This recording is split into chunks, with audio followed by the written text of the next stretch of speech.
Œuvre de Maria Valtorta, tome 5, chapitre 329, intitulé Au marché d'Alexandrosen, la parabole des ouvriers de la vigne, le soldat Aquila, le 13 novembre 1945. La cour des trois frères est à moitié à l'ombre, à moitié au soleil. Elle est pleine de gens qui vont et viennent pour leurs achats, alors que de l'autre côté du porche, sur la petite place, on entend la rumeur du marché d'Alexandrosen, avec le va-et-vient confus des acheteurs et des vendeurs auxquels se mêle le bruit des ânes, des brebis, des agneaux, des poules. On comprend qu'ici, il y a moins de complications et on apporte même les poulets au marché sans craindre de contamination d'aucune sorte. Braiement, bêlement, gloussement des poules et cocorico triomphant des coqs se mêlent aux voix des hommes en un joyeux chœur qui parfois atteint des notes aiguës et dramatiques à la suite de quelques empoignades. Même dans la cour des frères, il règne un bruit confus et il se produit des altercations, soit à propos du prix, soit parce qu'un acheteur emporte quelque chose qu'un autre voulait acquérir. La plainte lamentable des mendiants n'est pas absente non plus. De la place, près du portail, ils font défiler les litanies de leur misère sur un air triste comme la plainte d'un mourant. Des soldats romains vont et viennent en mettre dans l'entrepôt et sur la place. Je suppose que c'est un service d'ordre, car je les vois armés, et jamais seuls, parmi les Phéniciens, tous armés. Jésus lui aussi va et vient dans la cour, se promenant avec les 6 apôtres comme s'il attendait le bon moment pour parler. Puis il sort un instant sur la place en passant près des mendiants auxquels il donne une obole. Les gens se distraient pendant quelques minutes pour regarder le groupe des Galiléens et se demandent qui sont ces étrangers. Et il en est qui les informent parce qu'ils ont interrogé les trois frères qui sont leurs hôtes. Un murmure suit les pas de Jésus qui marche tranquillement tout en caressant les enfants qu'il trouve sur son chemin. Au milieu de ce brouhaha, on entend certes des ricanements et des qualificatifs peu flatteurs pour les Hébreux, mais aussi le désir honnête d'entendre ce prophète, ce rabbi, ce saint, ce Messie d'Israël auquel ils donnent ces noms lorsqu'ils en parlent, selon le degré de foi et de rectitude de leurs âmes. J'entends deux mères. Mais est-ce que c'est vrai? C'est Daniel qui me l'a dit, à moi personnellement. Il a parlé à Jérusalem avec des gens qui ont vu les miracles du saint. Oui, d'accord, mais c'est bien cet homme-là.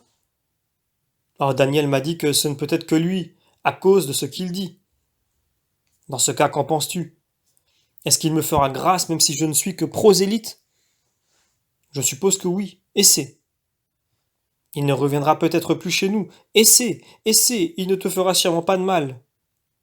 J'y vais, dit la petite femme, en laissant en plan le vendeur de vaisselle avec lequel elle marchandait des assiettes creuses.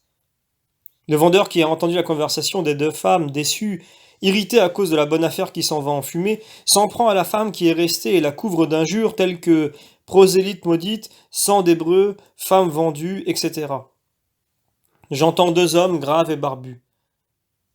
J'aimerais l'entendre, on dit que c'est un grand rabbi. Un prophète, dois-tu dire, plus grand que Jean-Baptiste. Élie m'a dit certaines choses. Certaines choses. Il est au courant car il a une sœur mariée à un serviteur d'un grand homme riche d'Israël, et pour avoir de ses nouvelles, il s'informe auprès des serviteurs. Ce riche est très ami du rabbi. Un troisième, un Phénicien peut-être qui a entendu parce qu'il était tout près, amène sa figure sournoise, moqueuse, entre les deux, et raille. Belle sainteté, confite dans la richesse. À mon avis, un saint devrait vivre pauvrement. Tais-toi, Doro, langue maudite, tu n'es pas digne, toi un païen, de juger de ces choses. Ah, et vous en seriez digne, vous, et toi spécialement, Samuel, tu ferais mieux de me payer ce que tu me dois. Tiens, et ne me tourne plus autour, vampire à la face de faune. J'entends un vieillard à moitié aveugle accompagné d'une fillette qui chevrotte. Où est-il? Où est le Messie? Et la fillette crie. Laissez passer le vieux Marc. Veuillez dire au vieux Marc où se trouve le Messie. Les deux voix, celle du vieillard, faible et tremblante, et celle de la fillette, argentine et assurée, se répandent en vain sur la place jusqu'à ce qu'un autre homme dise Vous voulez voir le rabbi? Il est revenu vers la maison de Daniel. Le voilà. Arrêtez. Qui parle avec des mendiants? J'entends deux soldats romains. Ce doit être celui que persécutent les juifs, les bonnes peaux. On voit, rien qu'à le regarder, qu'il vaut mieux qu'eux. C'est pour cela qu'il leur cause des ennuis. Allons le dire au porte-drapeau, c'est l'ordre. Un ordre stupide, Caius. Rome a peur des agneaux et elle supporte. Il faudra dire caresse les tigres, dit un certain Scipion. Je n'en ai pas l'impression, Scipion. Ponce massacre facilement, rétorque Caius. Oui, mais il ne ferme pas sa maison aux hyènes qui le flattent, insiste Scipion. Politique, Scipion, politique, lance Caius. Lâcheté, Caius, et sottise. C'est de celui-ci qu'il devrait être l'ami, pour obtenir de l'aide, pour garder dans l'obéissance cette racaille asiatique. Ponce ne sert pas bien Rome en négligeant cet homme qui est bon, et en flattant les mauvais, dit Scipion. Ne critique pas le proconsul. Nous sommes des soldats, et le supérieur est sacré comme un dieu. Nous avons juré obéissance au divin César et le proconsul est son représentant, répond Caius. D'accord, pour ce qui concerne notre devoir envers la patrie, sacré et immortel, mais cela ne vaut pas pour le jugement intérieur, objecte Scipion. Mais l'obéissance vient du jugement. Si ton jugement se révolte contre un ordre et le critique, tu n'obéiras plus totalement. Rome s'appuie sur notre obéissance aveugle pour protéger ses conquêtes, rétorque Caius. On pourrait croire que tu es tribun, tu parles bien. Mais je te fais remarquer que si Rome est reine, nous ne sommes pas des esclaves, mais des sujets. Rome n'a pas, ne doit pas avoir de citoyens esclaves. C'est l'esclavage qui impose le silence à la raison des citoyens. Moi je dis que ma raison juge que Ponce agit mal en négligeant ce juif. Appelle le Messie, saint, prophète, rabbi, comme tu voudras. Et j'ai l'impression que je peux le dire car ma fidélité à Rome n'en est pas amoindrie, pas plus que mon amour. Au contraire, je le voudrais car lorsque cet homme enseigne le respect envers les lois et les consuls, comme il le fait, il coopère à la prospérité de Rome, observe Scipion. Tu es cultivé, Scipion, tu feras ton chemin. Tu es déjà avancé. Moi je suis un pauvre soldat, mais en attendant, tu vois là, il y a un rassemblement autour de cet homme. Allons le dire au chef, conclut Caius. En effet, près du portail des trois frères, il y a foule autour de Jésus qui, par sa grande taille, est bien en vue. Puis tout à coup, un cri s'élève et les gens s'agitent. Certains accourent du marché alors que d'autres s'éloignent vers la place et au-delà. Questions, réponses. Qu'est-il arrivé? Qu'est-ce qui se passe?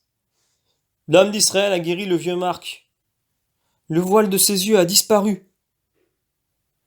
Jésus, entre-temps, est entré dans la cour avec toute une suite de gens.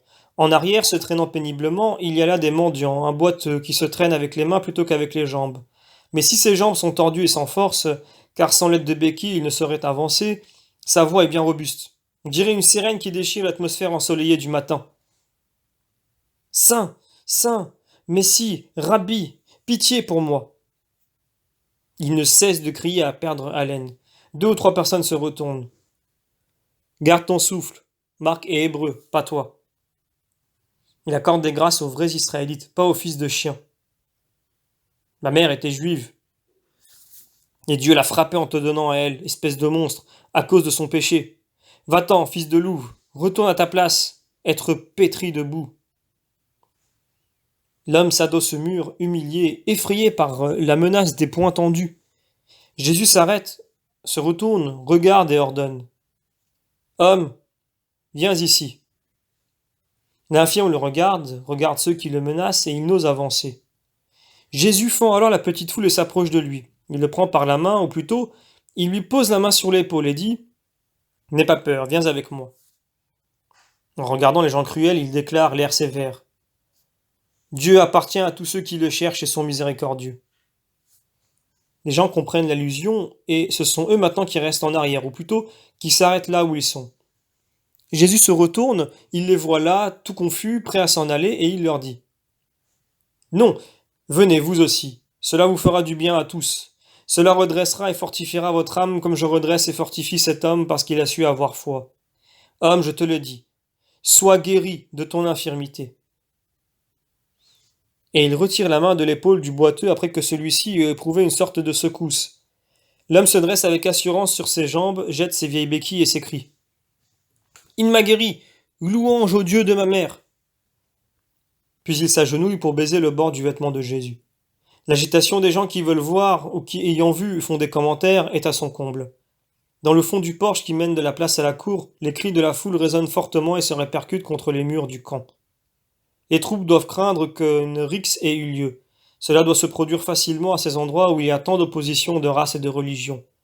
Et le porte-drapeau accourt en se frayant brutalement un chemin et en demandant ce qu'il se passe. Un miracle, un miracle! Jonas le boiteux a été guéri. Le voilà près de l'homme de Galilée. Les soldats se regardent les uns les autres. Ils ne parlent pas jusqu'à ce que toute la foule se soit écoulée. Mais en arrière, il s'en est rassemblé une autre que celle des gens qui étaient dans les magasins ou sur la place, où ne sont restés que les vendeurs, pleins de dépit à cause de la diversion imprévue qui réduit à rien le marché de ce jour. Puis voyant passer un des trois frères, il demande. « Philippe, sais-tu ce que va faire maintenant le rabbi ?» « Il parle, il enseigne, et cela dans ma cour, » dit Philippe tout joyeux. Les soldats s'interrogent. Rester, s'en aller. Le chef nous a ordonné de surveiller. Qui, l'homme? Mais pour lui, nous pourrions jouer au dé une amphore de vin de Chypre, dit Scipion, le soldat qui auparavant défendait Jésus auprès de ses compagnons. Moi, je dirais que c'est lui qui a besoin qu'on le protège, pas le droit de Rome. Vous voyez là-bas? De tous nos dieux, aucun n'est si doux et pourtant d'aspect si viril. Cette racaille n'est pas digne de le posséder, et les indignes sont toujours mauvais. Restons pour le protéger.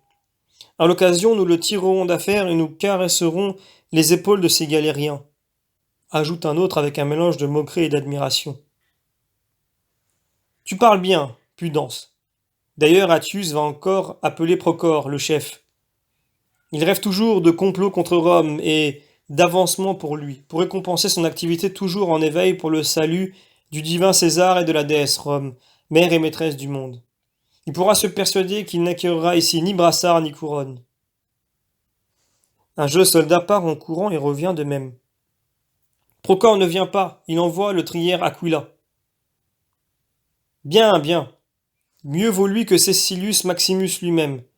Aquila a servi en Afrique, en Gaule, et il a été dans les forêts cruelles qui nous ont enlevé Varus et ses légions. Il connaît les Grecs et les Bretons, et il a un bon flair pour s'y reconnaître. Oh, salut! Voilà le glorieux Aquila. Viens, apprends-nous, à nous, misérables, à reconnaître la valeur des êtres. Vive Aquila, chef des troupes! Crient tous les soldats en donnant des tapes affectueuses aux vieux soldats dont on ne compte plus les cicatrices sur le visage, les bras et les mollets nus. Lui sourit d'un air débonnaire et s'écrie. « Vive Rome, maîtresse du monde ! Pas moi, pauvre soldat. Qu'y a-t-il donc ? Il faut surveiller cet homme grand et blond comme le cuivre le plus clair. Bien, mais qui est-ce ? Il l'appelle le Messie. Il s'appelle Jésus et il est de Nazareth. C'est celui, tu sais, pour qui on a transmis l'ordre. Peut-être. Mais il me semble que nous courons après les nuages. Ils disent qu'il veut se faire roi et supplanter Rome. Il a été dénoncé à Ponce par le Sanhédrin, les pharisiens, les sadducéens et les hérodiens. Tu sais que les juifs ont ce ver dans le crâne et de temps à autre, il en sort un roi. Oui, mais si c'est pour cela, de toute façon, écoutons ce qu'il dit. Il semble se disposer à parler. J'ai appris, par un soldat, qui est avec le centurion, que Publius Quintinaeus lui en a parlé comme d'un philosophe divin. Les femmes impériales en sont enthousiastes, dit un autre soldat, un jeune. Je le crois, j'en serais enthousiaste moi aussi si j'étais une femme et je le voudrais bien dans mon lit, lance en riant franchement un autre jeune soldat. Tais-toi, impudique, la luxure te dévore, plaisante un autre. Et pas toi, Fabius, Anne, Syra, Alba, Marie. Tais-toi, Sabinus. Il parle et je veux écouter, ordonne le triaire. Tous se taisent. Jésus est monté sur une caisse installée contre un mur. Il est donc bien visible pour tout le monde. Sa douce salutation a déjà retenti et elle a été suivie par ces mots. Enfant d'un unique créateur, écoutez. Puis dans le silence attentif des gens, il poursuit. Le temps de la grâce est venu pour tous, non seulement pour Israël, mais pour le monde entier. Hébreux, vous qui trouvez ici pour diverses raisons, prosélytes, phéniciens, païens. Écoutez toute la parole de Dieu, comprenez la justice, connaissez la charité. Si vous possédez la sagesse, la justice et la charité, Vous aurez le moyen d'arriver au royaume de Dieu, à ce royaume qui n'est pas réservé aux seuls fils d'Israël, mais à tous ceux qui désormais aimeront le vrai, l'unique Dieu, et croiront à la parole de son Verbe. Écoutez, je suis venu de si loin, non pas avec des visées d'usurpateur, ni avec la violence d'un conquérant. Je suis seulement venu pour être le sauveur de vos âmes. La puissance, la richesse, les charges ne me séduisent pas. Elles ne sont rien pour moi et je ne les regarde même pas. Ou plutôt, je les regarde pour m'en détourner, parce qu'elles me font pitié, car ce sont autant de chaînes pour retenir votre âme prisonnière, en l'empêchant de venir au Seigneur éternel, unique, universel, saint et béni. Je les regarde et les considère comme les plus grandes misères.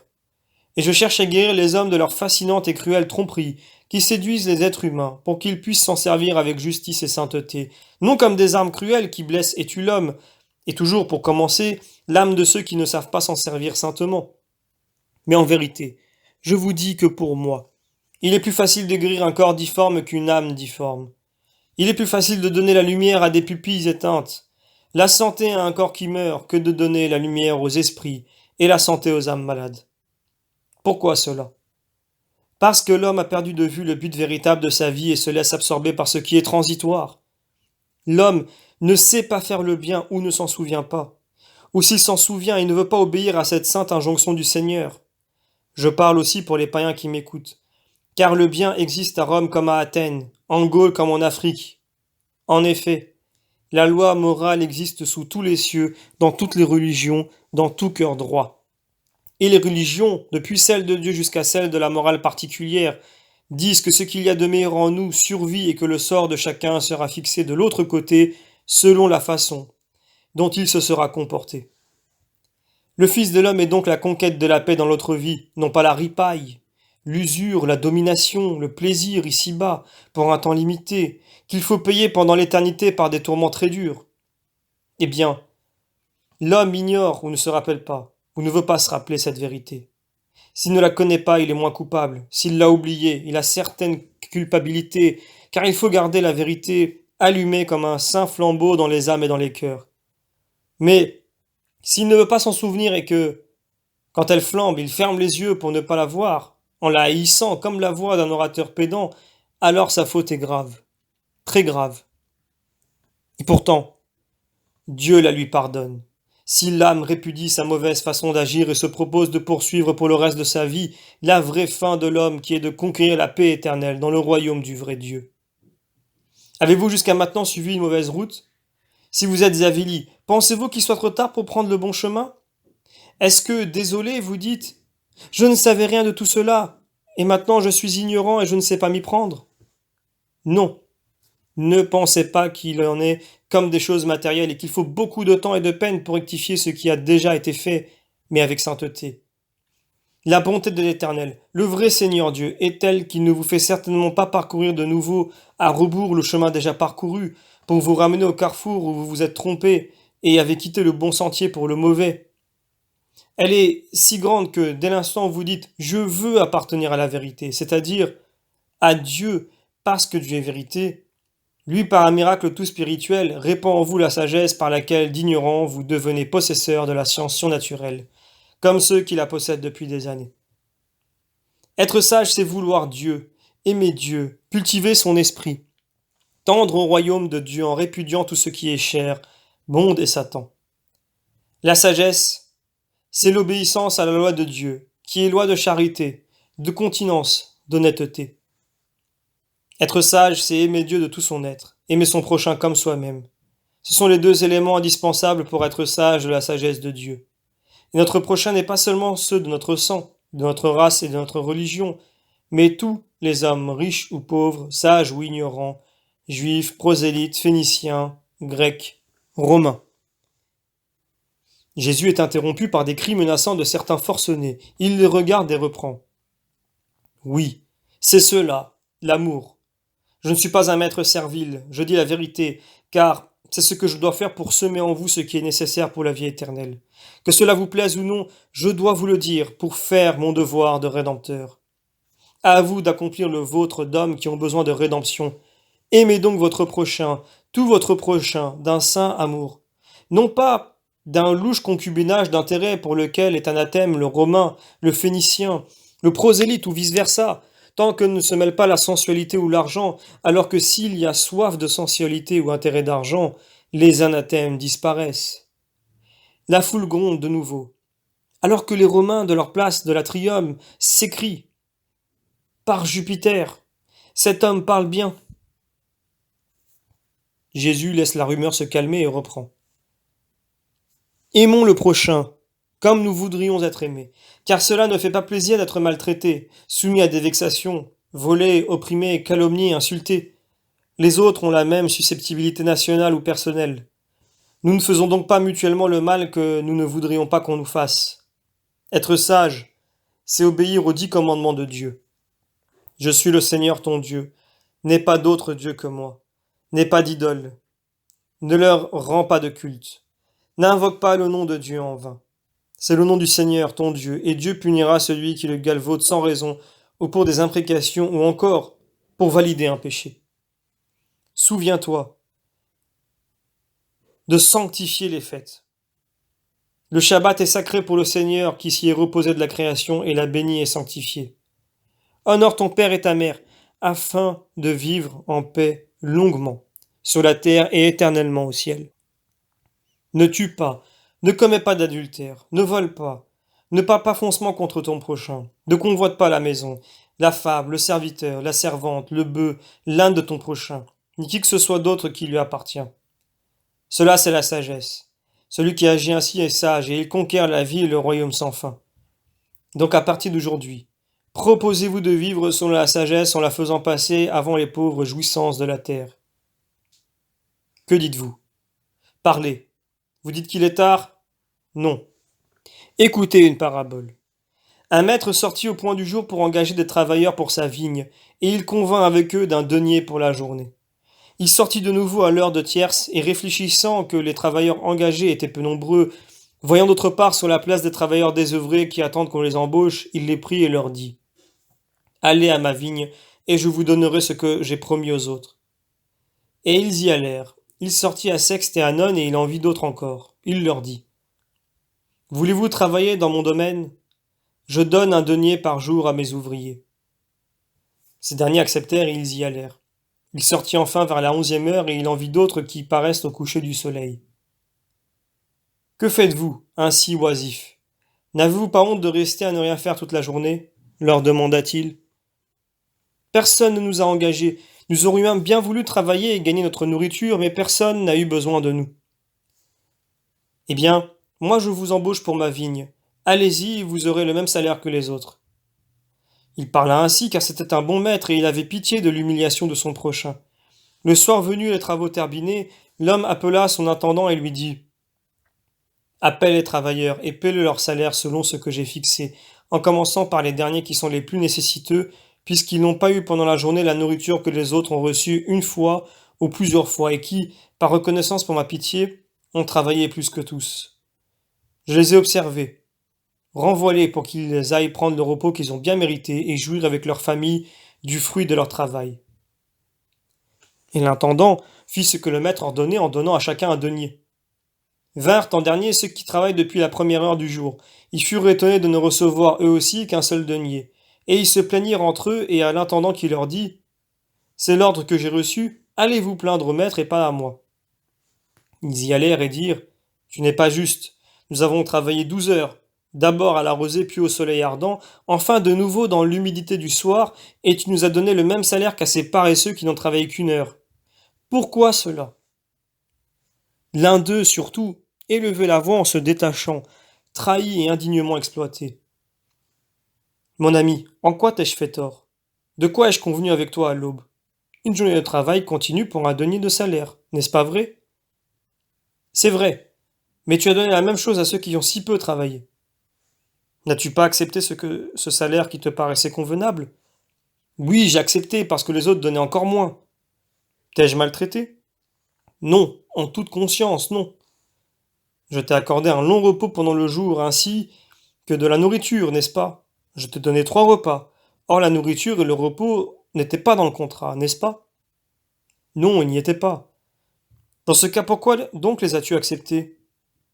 Mais tu as dit: Je préfère agir ainsi pour que vous ne soyez pas trop fatigué en revenant chez vous, et cela nous semblait trop beau. Ta nourriture était bonne, c'était une économie, C'était une faveur que je vous faisais gratuitement et personne ne pouvait y prétendre, n'est-ce pas? C'est vrai. Je vous ai donc favorisé. Pourquoi donc vous lamentez-vous? C'est moi qui devrais me plaindre de vous qui, comprenant que vous aviez affaire à un bon maître, avez travaillé nonchalamment alors que ceux qui sont venus après vous avec le bénéfice d'un seul repas et les derniers sans repas travaillaient avec plus d'entrain et faisaient en moins de temps le même travail que vous en 12 heures. Je vous aurais trahi ici pour les payer, je vous avais enlevé la moitié de votre salaire. Ce n'est pas mon genre. Prends donc ce qui te revient et va-t'en. Voudrais-tu venir chez moi pour m'imposer tes volontés? Moi je fais ce que je veux et ce qui est juste. Ne récrimine pas et ne me porte pas à l'injustice. Je suis bon. Ô vous tous qui m'écoutez, je vous dis en vérité que Dieu le Père propose à tous les hommes les mêmes conditions et promet un même salaire. Celui qui se met au service du Seigneur avec zèle sera traité par lui avec justice, même s'il n'a pas beaucoup travaillé à cause de l'imminence de sa mort. En vérité, je vous dis que ce ne sont pas toujours les premiers qui seront les premiers dans le royaume des cieux. Et que là-haut on verra des derniers devenir les premiers, et d'autres qui étaient les premiers être les derniers. On y verra beaucoup d'hommes qui n'appartiennent pas à Israël, être plus saints que beaucoup d'Israélites. Je suis venu appeler tout le monde au nom de Dieu. Mais si les appelés sont nombreux, les élus sont peu nombreux, car peu nombreux sont ceux qui veulent la sagesse. Celui qui vit du monde et de la chair et non pas de Dieu n'est pas sage. Il n'est sage ni pour la terre ni pour le ciel, car sur la terre, il s'attire des ennemis, des punitions, des remords. Et pour le ciel, il perd tout pour l'éternité. Je le répète, soyez bon avec votre prochain quel qu'il soit, soyez obéissants et laissez à Dieu le soin de punir celui qui donne des ordres injustes. Soyez continents en sachant résister au sens, honnêtes en résistant alors. Soyez cohérents pour déclarer anathème ce qui le mérite et vous refusez à le faire quand cela vous semble juste, quitte ensuite à établir des relations avec ceux dont vous aviez d'abord maudit l'idée. Ne faites pas aux autres ce que vous ne voudrez pas qu'on vous fasse. Et alors? Mais va-t'en, ennuyeux prophète, tu nous as saboté le marché, tu nous as enlevé les clients, crient les marchands en faisant irruption dans la cour. Et ceux qui avaient murmuré aux premiers enseignements de Jésus, pas seulement des Phéniciens, mais aussi des Hébreux qui se trouvent dans la ville pour je ne sais quel motif, s'unissent aux marchands pour l'insulter, le menacer et surtout pour le chasser. Jésus ne plaît pas parce qu'il ne pousse pas au mal. Il croise les bras et regarde, attristé, solennel. Les gens, divisés en deux parties, en viennent aux mains pour défendre ou attaquer le Nazaréen. Insultes, louanges, malédictions, bénédictions, apostrophes tels que les pharisiens ont raison, tu es vendu à Rome, un ami des publicains et des courtisanes. Ou au contraire, taisez-vous, blasphémateurs, c'est vous qui êtes vendus à Rome, phéniciens d'enfer. Vous êtes des satans, que l'enfer vous engloutisse. Sortez, allez-vous-en. Hors d'ici, voleurs, qui venez faire le marché, ici, usuriers. Et ainsi de suite. Les soldats interviennent alors. Ce n'est pas lui qui met le trouble, il le subit. Et de leur lance, ils font évacuer la cour et ferment le portail. Ils restent avec Jésus, les 3 frères prosélytes et les 6 disciples. Mais comment vous est-il venu à l'idée de le faire parler? Demande le trière aux 3 frères. Il y en a tant qui parlent, répond Élie. Oui, et il ne se passe rien car il enseigne ce qui plaît à l'homme, mais ce n'est pas cela qu'il enseigne, lui, et il ne le digère pas. Le vieux soldat regarde avec attention Jésus qui est descendu de sa place et qui se tient debout, comme absent. Au dehors, la foule est toujours en effervescence. Aussi on fait sortir d'autres troupes de la caserne et avec elles le centurion en personne. Ils frappent et se font ouvrir alors que d'autres restent pour repousser aussi bien ceux qui crient « Vive le roi d'Israël » que ceux qui le maudissent. Le centurion s'approche en colère et il s'en prend violemment au vieil Aquila. « C'est ainsi que tu fais respecter Rome, toi, en laissant acclamer un roi étranger sur une terre soumise ?» Le vieux soldat salue avec froideur et répond. Il enseignait le respect et l'obéissance et il parlait d'un royaume qui n'est pas de cette terre. C'est pour cela qu'ils le haïssent, car il est bon et respectueux. Je n'ai pas trouvé de motif d'imposer le silence à quelqu'un qui n'attaquait pas notre loi. Le centurion se calme et bougonne. Alors c'est une nouvelle sédition de cette infecte racaille. C'est bien. Donnez l'ordre à l'homme de s'en aller sur le champ. Je ne veux pas d'histoire ici. Obéissez et escortez-le hors de la ville dès que la voie sera libre, qu'il aille où ça lui plaira, aux enfers s'il le veut, dès qu'il sorte de ma juridiction. Compris? Oui, nous allons le faire. Le centurion tourne le dos en faisant briller sa cuirasse et ondoyer son manteau pourpre et s'éloigne sans même regarder Jésus. Les trois frères disent au maître: Nous sommes désolés. Vous n'y êtes pour rien. Et ne craignez rien. Vous n'en éprouverez aucun mal. C'est moi qui vous le dis.